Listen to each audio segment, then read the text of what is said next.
Agora sim, gente, chegou meu momento Oprah. Vou sentar aqui na beirinha, que a gente vai começar um painel sobre diversidade no mercado. Com licença. Por favor. Ah, tá. E é uma dinâmica de fishbowl. Sabe como funciona?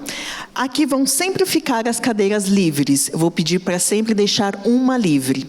E o espaço é todo de vocês. Como o nosso colega que acabou de vir no último painel, para sentir a sensação de poder, de fazer uma pergunta e trazer contribuições, a cadeira e o microfone estão livres. Para os meus colegas que estão aqui, que são surdos, as pessoas intérpretes também estão aqui. Então, caso queiram fazer alguma contribuição, elas também poderão te acompanhar. Tá bom? E para começar essa conversa, como a gente fala sobre diversidade no mercado, a gente até fez um ensaio agora, né, nessa... Cadê o seu microfone? Até fez um ensaio agora na conversa com a Nina sobre as coisas que a gente nota e as ausências. Então, quando a gente fala sobre diversidade no mercado, é uma questão complexa. Ela nunca vai ser binária, é o ter ou não ter. A gente tem de vários lados, tem do ponto de vista das empresas, tem as pessoas que estão de fora, tem as soluções que são construídas para aqueles que eventualmente nunca vão usá-los, as pessoas não ouvir essas pessoas. Então, quando a gente fala sobre diversidade em UX, é uma questão bastante ampla e com muitas vozes e muitas narrativas possíveis. E aí eu pedi já para o Daniel estar aqui para a gente inaugurar esta conversa, trazendo algumas contribuições, principalmente como aliados. O que a gente pode fazer? Então, mais do que é o notar as ausências, que é um reflexo do que a gente nota na sociedade, o que a gente pode fazer? O que a gente já vê que já estamos fazendo para ser um lugar propositivo de construção de soluções? Bora? Vamos conversar? Bora. Tem gente aí já esperando. Cadê a fila de pessoas? Mas eu acho que é interessante, até essa pergunta que eu fiz não era uma pergunta que era ensaiada, porque a gente conversou ali com a Nina, mas porque eu no meu papel com o meu time, eu tento muito tentar entender, sabe? Pô, será que eu estou fazendo alguma coisa que tá indo na contramão até do que eu penso? E a gente, eu que sou um homem que tenho irmãs e irmãos dentro de casa, eu sempre tive... N cobranças ali de ser uma boa pessoa dentro de X valores, né? Mas é muito engraçado porque eu às vezes me sinto velho, eu falo, pô, eu sou uma pessoa da década de 70, e como que eu vou lidar com isso? Então, eu acho que eu fico o tempo todo falando como é que eu descarrego as coisas da minha cabeça para dar espaço para as coisas novas acontecerem. Então, para isso que eu venho nos eventos assim também, porque eu acho que é um jeito de eu falar, tá, deixa eu descarregar isso. Então, estou muito feliz de estar aqui. Lógico que fico aqui agora, estou super intimidado. Ó, um monte de mulher aqui, tchau, eu vou embora. Não. Primeiro, acho que é ela. Tá. Então, boa tarde de novo. Meu nome é Keitiane. Já está confortável? Já estou confortável. Não, no DEC de 2019, eu cantei Evidências no karaokê, então... É uma reincidente. Já estou batizada. Então, pessoal, acho legal essa questão da gente sentir como podemos ajudar. Há pouco tempo, na minha empresa, no Banco do Brasil, nós fizemos um trabalho muito legal de teste de usabilidade para cegos. Então, nós montamos uma turma normal e tal. Chegou lá e falou assim, vamos vendar seus olhos e vamos testar o nosso aplicativo.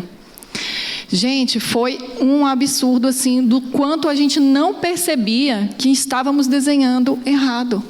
Nós conseguimos fazer uma caminhada, ter uma empatia real, uma vivência que todo mundo que saiu desse evento, né, desse curso, falou, realmente, estamos indo pelo caminho errado.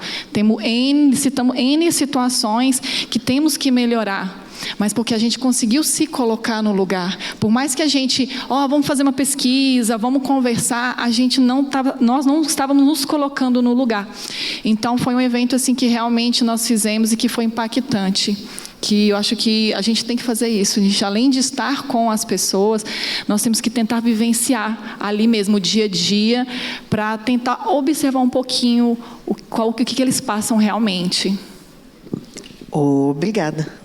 Muito bom. Acho que só A gente só precisa tomar cuidado com o se colocar no lugar do outro. A gente sempre se coloca utilizando nossa visão de mundo. Então, é a nossa interpretação sobre o que é a realidade do outro. Então, dar espaço para o outro, como você mesmo diz, dar o espaço para o outro sempre vai ser o melhor caminho, como você mesmo Isso. trouxe. Pegando esse gancho, realmente, por exemplo, lá tínhamos colegas que também já tinham a questão da visão, e a gente estava totalmente perdido. Eles falavam, gente, calma, essa parte aí a gente não tem dificuldade, tá? Porque vocês estão tendo dificuldade de primeira mesmo, igual você falou. Pela nossa visão, ficou ampliado a dificuldade, mas mesmo assim a gente conseguiu ver que poderíamos melhorar bastante nesse sentido. Mas, igual você falou, é a minha visão que não é a mesma que a pessoa que está no lugar. Oi, Aline, tudo bem? Posso te dar um abraço primeiro?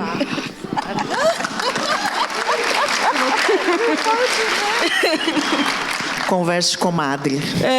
Você está aqui. A Aline foi a grande referência para mim, assim que eu migrei de área. Eu vim do design gráfico, então um pouquinho perto, assim, pensando na experiência, já trabalhava na área. E o que pegou muito assim na minha vivência foi muito o fato de todos os recortes que eu tenho, né? O fato de ser mulher, autista, preta, periférica, lésbica e diversas diversidades, e isso me influenciou muito na questão de quando eu migrei, que tipo de papel de representatividade eu poderia dar no meio desse universo da diversidade no mercado de trabalho. E eu me lembro que quando eu estava produzindo o Autismo Tech, né, que agora está indo para a 3ª edição, eu não estou nessa 3ª edição, mas a galera lá está organizando e eu estou sabendo que está sendo bem legal a organização. E eu me lembro que na 2ª edição, no ano passado, antes da gente começar, eu tive uma conversa com você, porque uma coisa que a gente percebia era a falta de representatividade, não somente na questão do autismo, mas como todo. Eu me lembro que antes da pandemia eu fui num hackathon que era no espaço de imigrantes, tinha umas 2.000 pessoas e eu conseguia contar no dedo quantas mulheres tinha dentro do lugar. Quando falava de mulher preta, era a única mulher preta dentro de um ambiente de 2.000 pessoas. Pessoas com deficiência, sei que tem diversas deficiências invisíveis, como é o meu caso, mas eu não via essa representatividade. E eu falei assim para a Aline, eu quero organizar o Autismo Tech sem ter essa realidade. Eu quero uma realidade diferente, né? E aí a gente acabou começando a se preocupar com o Autismo Tech, e ele, mesmo não estando mais presente, eles continuam com o mesmo propósito da gente poder trazer vários recortes possíveis, né, da diversidade em si.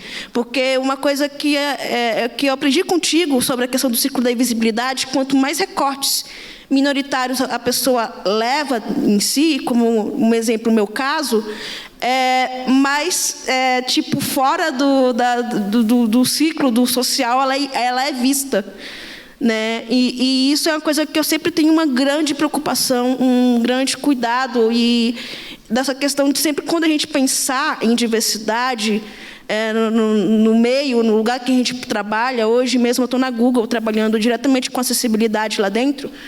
Uhul, maravilhosa!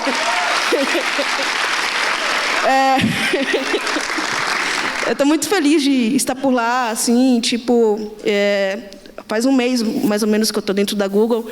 Mas é um significado muito forte na questão de poder olhar não somente a deficiência, mas poder enxergar todas essas diversidades humanas que a gente não considera, né, dentro do nosso processo de trabalho, dentro do nosso processo de vivência, de relação, que tudo isso não influencia somente o lugar que a gente está trabalhando, mas é o cotidiano de quanto a gente se coloca para relacionar com essa diversidade. Né? Então, essa é a minha perspectiva. Eu acho que eu estou meio que caetanando bastante, mas tudo bem. Tá ótimo, Joyce. Mas acho que é isso. E é isso, galera. Tipo, eu estou muito feliz de poder reencontrar você. Que ótimo.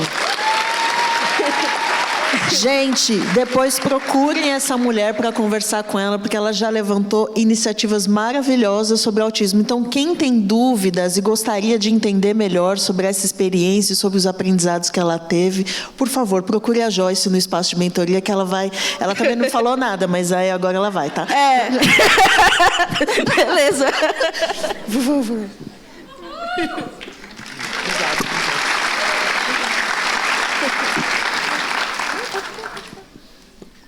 Olá, gente. Tá me ouvindo? Faz a dança das cadeiras. Bom, meu nome é Beatriz, eu estou na área de UX faz um bom tempo, desde quando não era chamado UX. E uma das coisas que eu venho percebendo, né, e juntando esses dois pontos de diversidade, principalmente esse de a gente conseguir se enxergar num líder, né? Então, será que tem uma mulher preta que vai ser minha líder, né? E eu acho que esse é um dos pontos mais importantes, é a representatividade. E eu acho que juntando os dois pontos que as meninas comentaram como que a gente desenvolve produtos se o ambiente não está sendo diverso, né?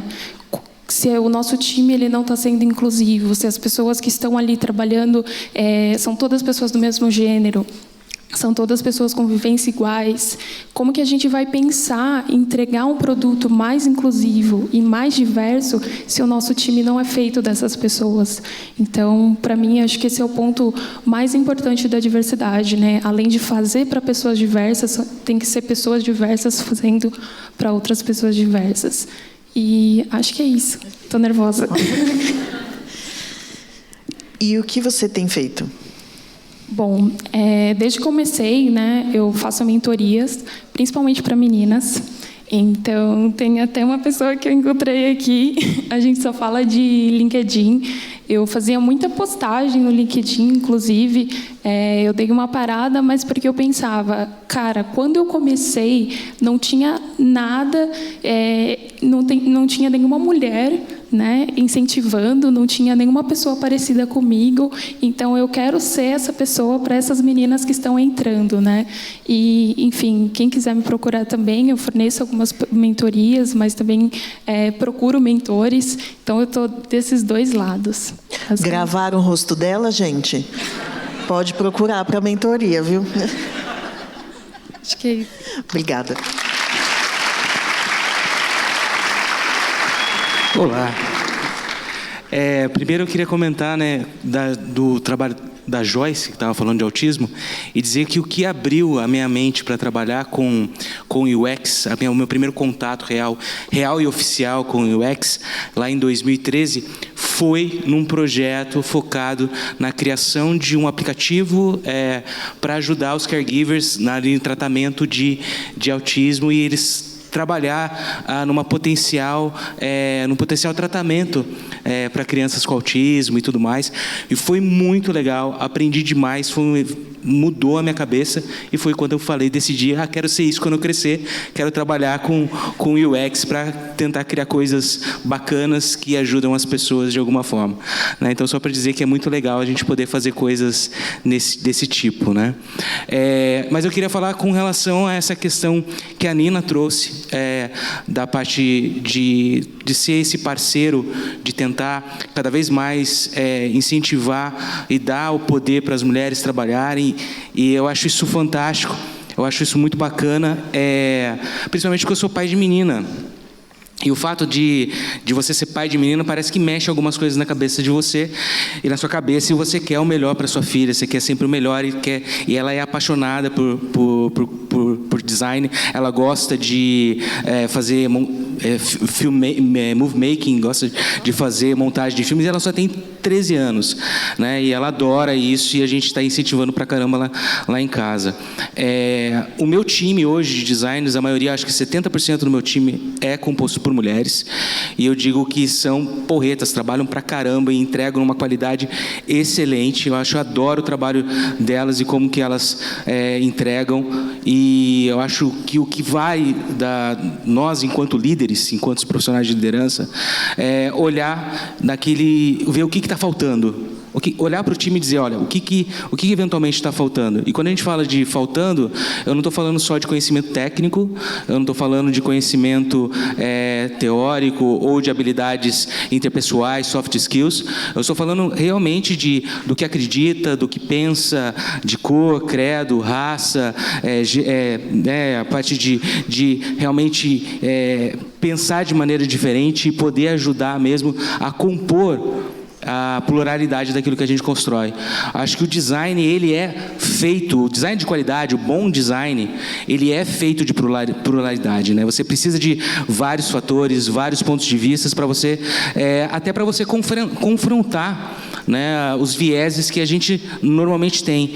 Você falou um negócio muito bacana, né, agora há pouco, de esse negócio de você se colocar no lugar da pessoa.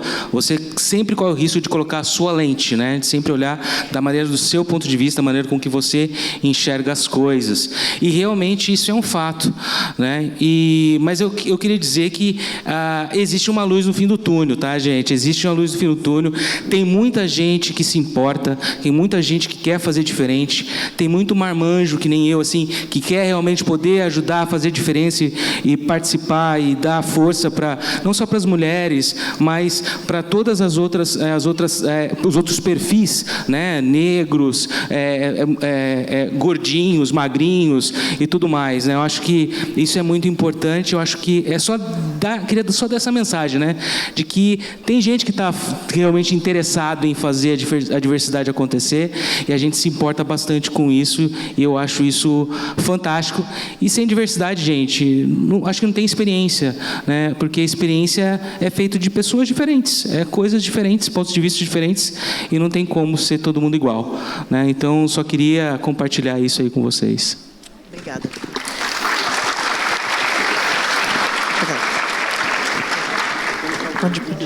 Só gostaria de fazer um comentário sobre essa contribuição que ele trouxe. Quando a gente fala sobre ser aliado, um comportamento possível é dar um passinho para o lado. O que isso significa? Significa que, em alguma medida, você está sempre naquele lugar. E aí tem um bonde gigante que está vindo aí, ó. Qual é esse passinho para o lado que a gente pode dar para oportunizar? As pessoas que são de grupos minorizados, elas já têm voz. Elas já podem falar, mas nem sempre elas têm espaço, nem sempre elas têm vez. Então, qual é a oportunidade de dar esse passinho para o lado para que esse bonde que está vindo possa ser quem é, apenas. Então, obrigado pela sua contribuição, viu?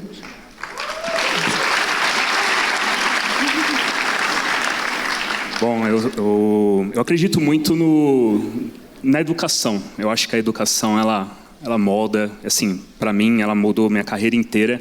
E eu acho que a educação ela tem que ser acessível e de diversas maneiras, assim. E eu acho que quando a Nina mostrou aqui um slide com as comunidades, eu acredito muito naquilo. Porque a gente sabe que a educação, principalmente quando a gente está falando da área da tecnologia, não é acessível para todo mundo. E as comunidades têm esse poder. E eu vendo hoje, pelos olhos da liderança, eu vejo que ainda dentro do mercado de tecnologia em geral, não só na parte de design, a gente fica esperando muito aquele modelo tradicional da pessoa mandar o currículo e tudo mais. Por que não ir nessas comunidades? Por que não frequentar mais essas comunidades, né? Mentorias, tudo isso. O Luan, que está aqui também do Papo de UX, ele faz um trabalho incrível de podcast, que um monte de gente consegue ter aquilo de uma maneira mais acessível, um conteúdo de profissionais de primeira que participam do conteúdo dele. Então, eu acho que assim, a gente tem que dar muito mais valor para as comunidades. Eu acho que elas que podem fazer tudo isso girar.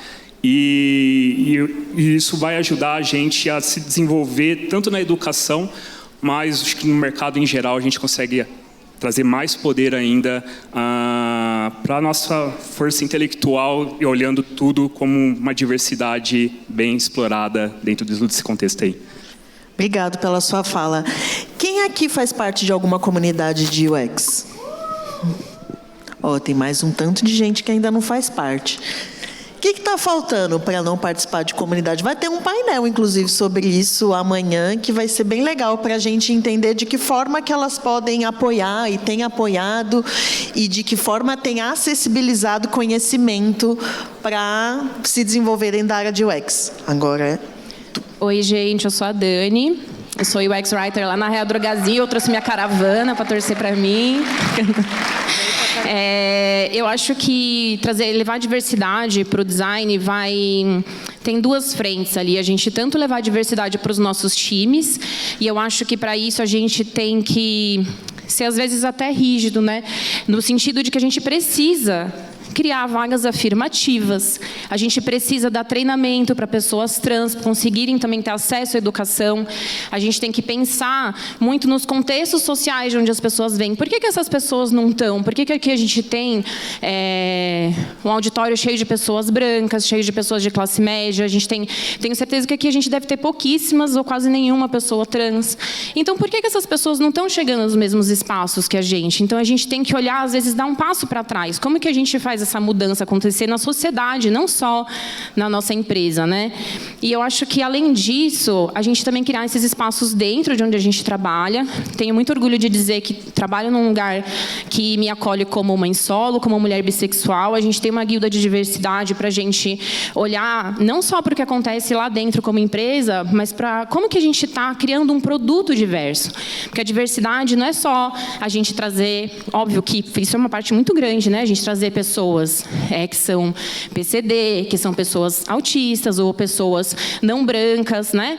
Ou pessoas de todos os gêneros para trabalhar com a gente, mas também a gente criar produtos que são acessíveis e respeitam todas essas pessoas. A gente tem o poder de fazer isso como designer de produto, né? E eu acho que a gente, como designer, a gente molda uma parte da sociedade e a gente tem que usar esse poder que a gente tem.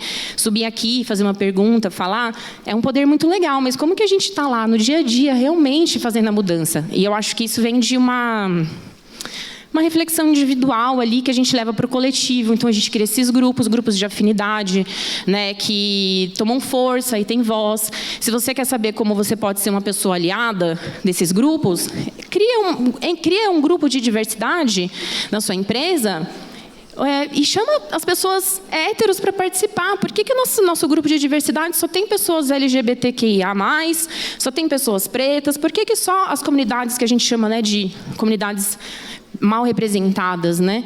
Por que essas comunidades ainda são tão mal representadas, né? E por que só a gente se junta entre nós, né? Você quer ser um aliado? Dê seu espaço, mas também esteja junto dessas pessoas.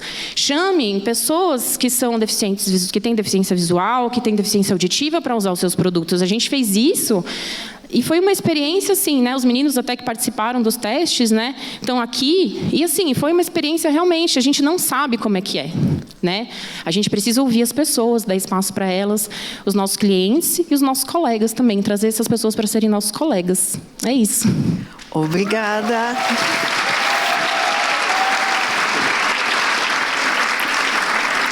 Acho super importante que você falou sobre as medidas afirmativas. As medidas afirmativas, elas traduzem o acesso, né, a chegada dessas pessoas. Então, a revisão de alguns requisitos ou como encontrar ou como enxergar esses talentos, mas indo além disso, são as estratégias de permanência. Então, mais do que estar, é como você ficar nesses lugares, se desenvolver e criar um espaço seguro para você estar ali, para que você possa se desenvolver, usando a segurança psicológica como um dos caminhos. Então, o acesso, ele é só a primeira página. Quando a gente fala sobre o horizonte de inclusão, quem já teve aula comigo já sabe que eu falo bastante sobre isso, inclusão não é linha de chegada. Inclusão é processo, é horizonte. A gente anda 10 passos, o horizonte anda 10 passos. A utopia, digamos assim, da inclusão é que faz a gente caminhar. Então, na medida em que a gente conversa sobre medidas afirmativas e grupos de afinidade, são uma das ferramentas que fazem com que aquele espaço se modifique. Os problemas que a gente vive são estruturais, de desigualdade social, de desigualdade racial, de gênero, entre outras. As questões estruturais a gente não resolve com uma solução simples, mas as organizações, elas são um recorte dessa estrutura e nelas a gente consegue incidir. Quando a gente faz é uma escolha, quando a gente não faz também é uma escolha. Quando a gente se alia é uma escolha, quando a gente não se alia também é, inclusive de perpetuar um modelo.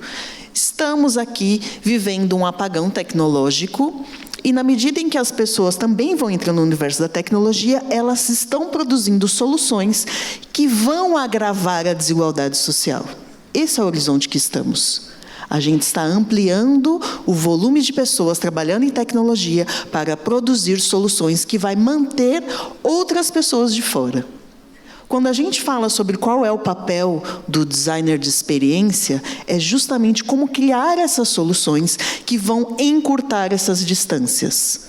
Como criar soluções e que podem produzir um impacto mais positivo no ecossistema do qual essas organizações fazem parte. E sobre elas a gente consegue incidir sempre. A Miri sempre fala sobre visão de negócios e não é sobre uma visão romântica de criação de soluções. Então, em alguma medida, tem sim que falar de igual para negócio, porque estamos no modelo capitalista. E é sobre isso que as organizações se relacionam. Mas as organizações são feitas de pessoas e é com base nessas alianças que a gente consegue avançar um pouquinho a cada dia. Obrigado pela sua contribuição.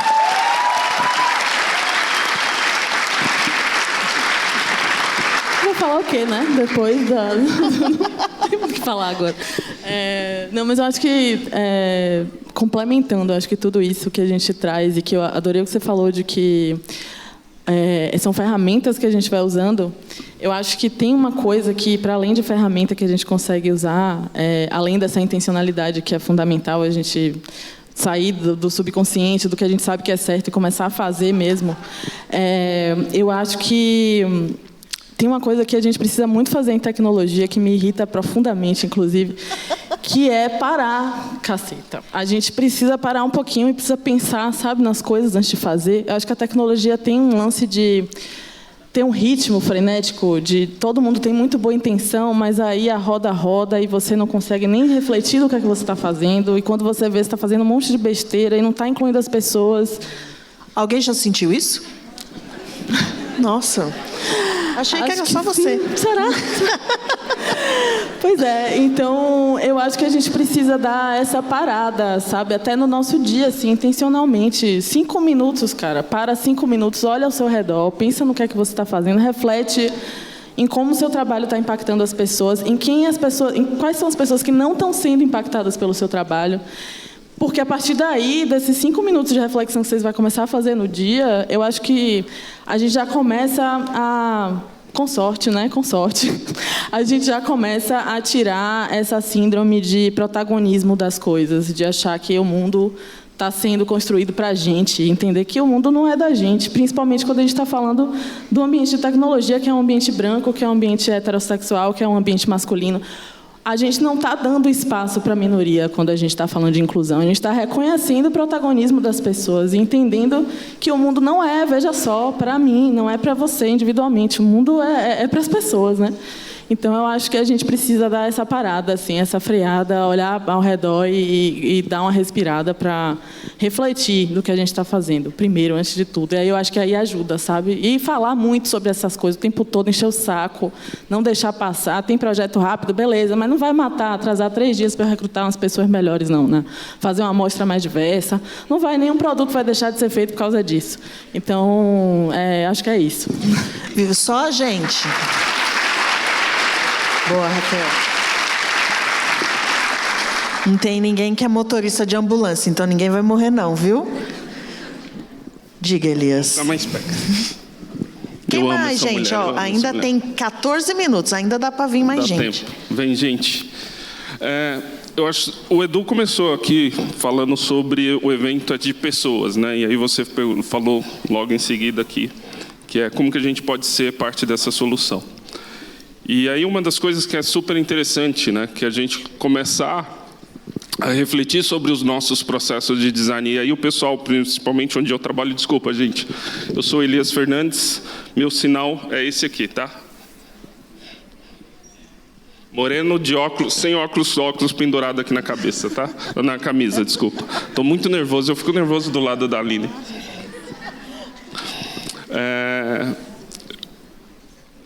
Uma das coisas que eu falo, né, principalmente para o meu grupo lá no iFood, e a gente precisa começar a pensar, é parar de pensar em teste de acessibilidade e passar a fazer teste de usabilidade.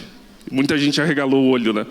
Porque quando a gente pensa em pessoas com deficiência, A gente pensa sempre no teste de acessibilidade para entender aquela questão, aquele ponto. E esquece que esse cara é usuário. Esquece que ele também está usando os nossos produtos. E aí, uma das coisas que nós, como designers, precisamos começar a fazer é pontes. E, às vezes, a gente cria muitas barreiras. Né? Primeiro, enfrentando a empresa. E criando, né, já cria uma antipatia ali imensa, porque a gente quer bater de frente, quer ir. E mal a gente nem conhece a estrutura das empresas.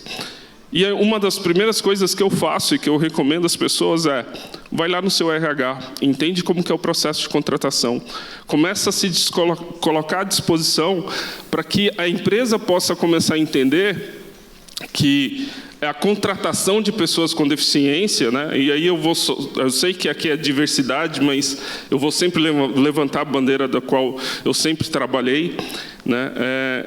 Começa a discutir métodos com o RH da sua empresa para que a gente consiga contratar pessoas com deficiência. E outro ponto é como que a gente coloca no nosso processo de recrutamento para executar, para fazer testes e fazer pesquisas com pessoas diversas, né? Não só pessoas com deficiência, mas pessoas diversas.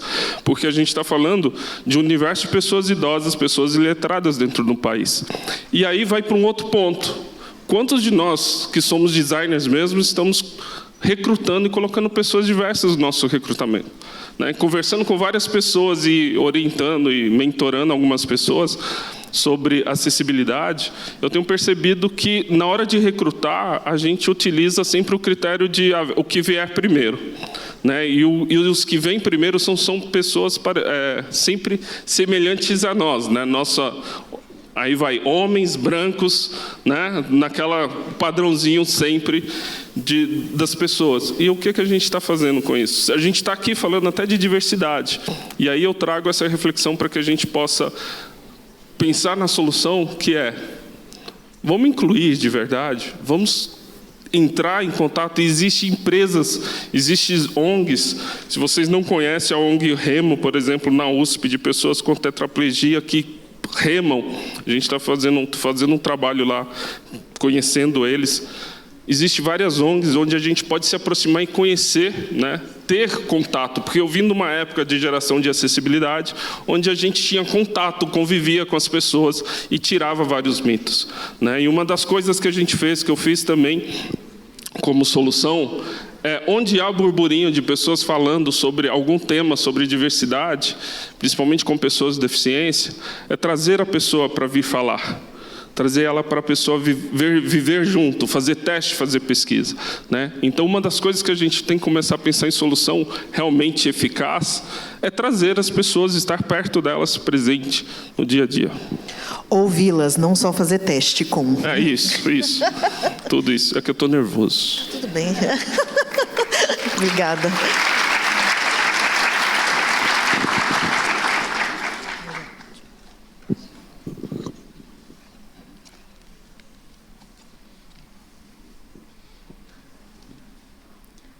Olá, pessoal, boa tarde.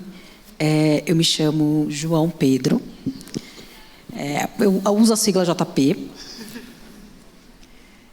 Bom, eu vim até aqui primeiro para... Bom, concordo com o Elias, primeiro vou começar dessa forma. É bem parecido com o que eu vim aqui trazer, porque quando eu entrei na área, eu sou formada em design gráfico. E ok, beleza. Aí veio a pandemia, acabou aí trazendo outros planos, outras caminhadas. E aí eu tive a oportunidade de trabalhar, então, tive uma oportunidade junto com o Daniel, inclusive, Daniel que está aqui. Trabalho junto com ele, ele me chamou, fiquei super feliz. E fiquei pensando, gente, será que eu vou encontrar outro surdo na minha área? Será que existe outra pessoa surda, outro par meu numa área como essa? E aí descobri, tem um monte, inclusive aqui, tem vários dos meus pares aqui. E aí eu e o Daniel, a gente conversando, fiquei super feliz quando foi aprovado, chorei, pulei de alegria. E era para eu trabalhar na área de UX. Eu conhecia bem pouco, não sabia muito bem como era, mas falei, bom, vamos para essa experiência, né, gente? Vamos entender o que é isso, vamos ver se eu gosto, vamos ver como é que é. Depois de um tempo, eu fui percebendo que o que é feito no UX é produzir um produto para outras pessoas. Mas quem são essas pessoas? Que pessoas vocês estão falando quando vocês produzem um produto? Quem é o público-alvo? geralmente esse público-alvo, ele não envolve pessoa com deficiência. Então, não é para o público no geral. Então, por exemplo, eu como uma pessoa surda, eu recebo algum conteúdo, geralmente esse conteúdo não tem acessibilidade. Ou alguma propaganda, sei lá, algum curso ou algo do tipo, geralmente não é pensado nos recursos de acessibilidade para também dar entrada, né, porta de entrada para esses conteúdos, para que as pessoas possam ter, as pessoas como eu, pessoas surdas. Então, na verdade, é isso que eu queria trazer, de pensar que o design é feito para pessoas, mas que pessoas? E se a gente parar para refletir sobre isso, a gente consegue, sim, fazer um design para todas as pessoas, com recursos de inclusão. A maioria das pessoas sempre pensam, precisa só de um intérprete, põe um intérprete. Mas qual intérprete? Será que todos os intérpretes são ali especialistas para aquela área? Têm conhecimento para aquilo? Ou intérpretes, como, por exemplo, avatares. Será que esses intérpretes digitais, eles realmente fazem o papel que a gente precisa? Né? Então, eu sempre penso e sempre apoio que, para pensar na sua solução para as pessoas com deficiência, você tem que falar com as pessoas, porque geralmente é uma solução simples. Esses avatares digitais, eles geralmente não cumprem o papel de uma pessoa, de um tradutor humano. Geralmente é só soletração, não tem ali a língua, né? A língua para esses tradutores virtuais não é uma língua viva, então você programa ali, ele vai estar sempre repetindo aqueles sinais, aquela soletração. Então, muitas pessoas colocam lá, eu estou assistindo aquilo, tipo, ok, tá ok. Mas aqui está num momento como esse, gente, uau, olha, eu estou aqui, vocês estão me vendo, eu estou falando, tem um intérprete traduzindo simultaneamente e com intensidade. Então, estou aqui para isso, para falar, gente, tenham empatia. Pensem em qual público e para quem vocês estão fazendo, porque é muito importante, sim, lembrar das pessoas com deficiência. E aqui estou representando a sociedade, a comunidade surda, e queria trazer minha experiência para vocês como uma pessoa surda. E é isso. Bom, boa tarde, eu sou Kessia. Esse é meu sinal na comunidade surda. Eu trabalho no banco Sincred. Já faz uns 3 anos, mais ou menos, que eu estou lá. Estou na área de UX também. Comecei a trabalhar e fui percebendo, com essa aproximação que eu tive, fui percebendo que eu queria aprender mais. Falei, eu quero aprender mais. Muitas pessoas me estimularam a essa aprendizagem. Tipo, vamos lá, Kessia, vamos lá, aprenda, consuma esses conteúdos, mas cadê a acessibilidade nos conteúdos na internet, por exemplo? A gente encontra pouquíssimos conteúdos que dá o acesso. E, geralmente, eles estão ali falados em português, obviamente, mas sem legenda, tem alguns termos muito específicos em outras línguas também. E também tem uma outra questão. Existem várias identidades surdas. Então, o recurso de acessibilidade que uma pessoa surda ela precisa, nem sempre ela é para todas as outras pessoas surdas por conta dessa identidade. Então, alguns usam Libras, outros usam legenda. As legendas automáticas geralmente não são tão eficazes. Então, eu estou aqui também para trazer essa reflexão, para pensar sobre produzir conteúdo, sim, mas produzir conteúdo para todos mesmo, para que todos possam ter esse acesso e todas as pessoas possam ter acesso a esses conteúdos, todas as pessoas surdas.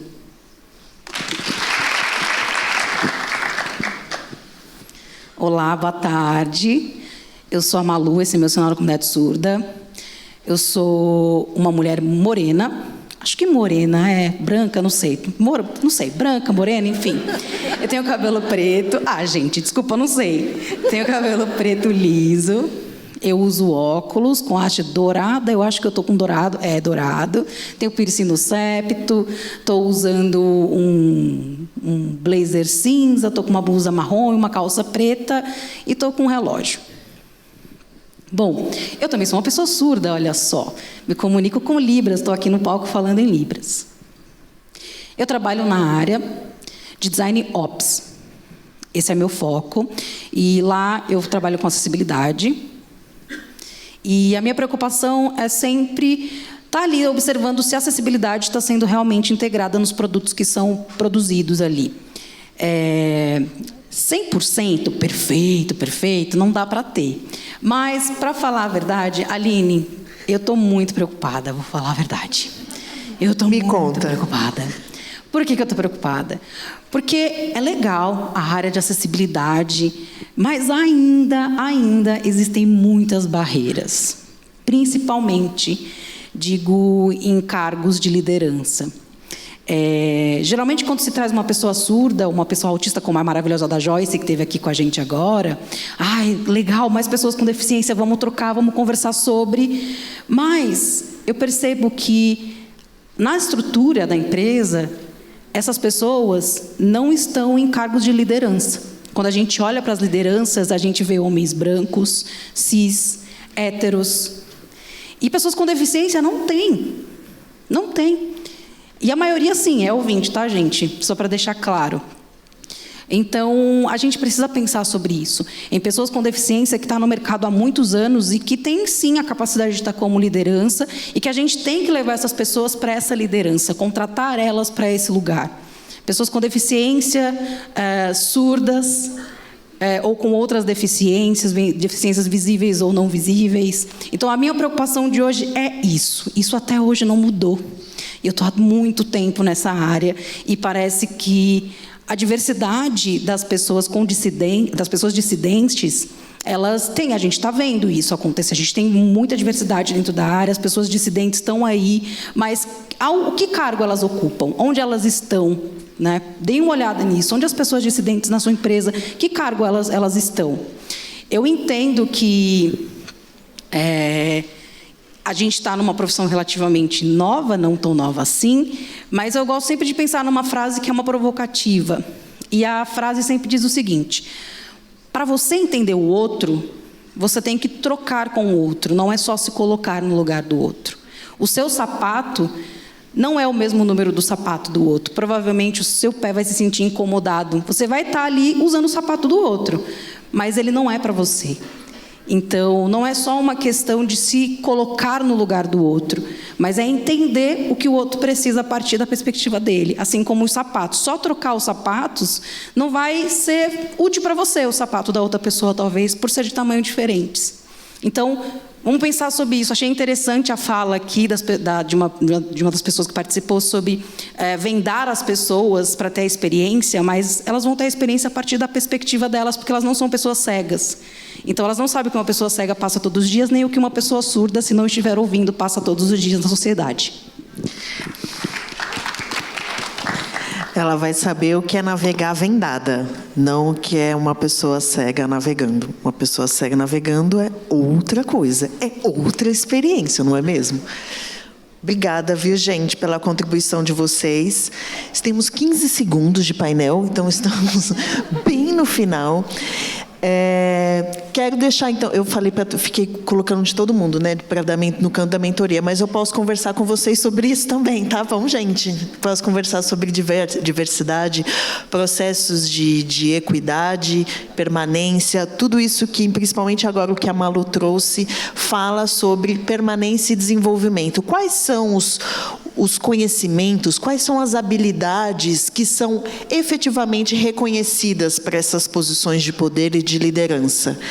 E o quanto elas estão abertas e flexíveis para que possa contemplar mais gente para ocupar essas posições. Então, quero agradecer. E, André, e agora? Como que a gente faz? Você quer finalizar esse painel com chave de ouro? Com certeza. Então, bora. Minha nossa, gente, que poder, assim, eu estou sentindo aqui, querendo me esmagar mais, complementando sua frase. Eu trabalho na área de capacitação, na área de tecnologia para pessoas pretas, pessoas trans, minorias LGBTQIA+. E, assim, todo dia eu me pergunto como é que eu posso empoderar essas pessoas. E uma coisa que eu noto muito, assim, no nosso dia a dia, é que as lideranças, elas querem diversidade, elas querem mostrar para o mundo que elas são diversas, mas elas não estão dispostas a esperar, a capacitar e ajudar as pessoas que são diversas a entrarem na área. Então, é uma questão de a gente abrir uma reflexão sobre como é que a gente pode mostrar para as nossas lideranças que a diversidade é tão importante como a gente ter um UX para melhorar a experiência dos nossos usuários. Maravilhosa.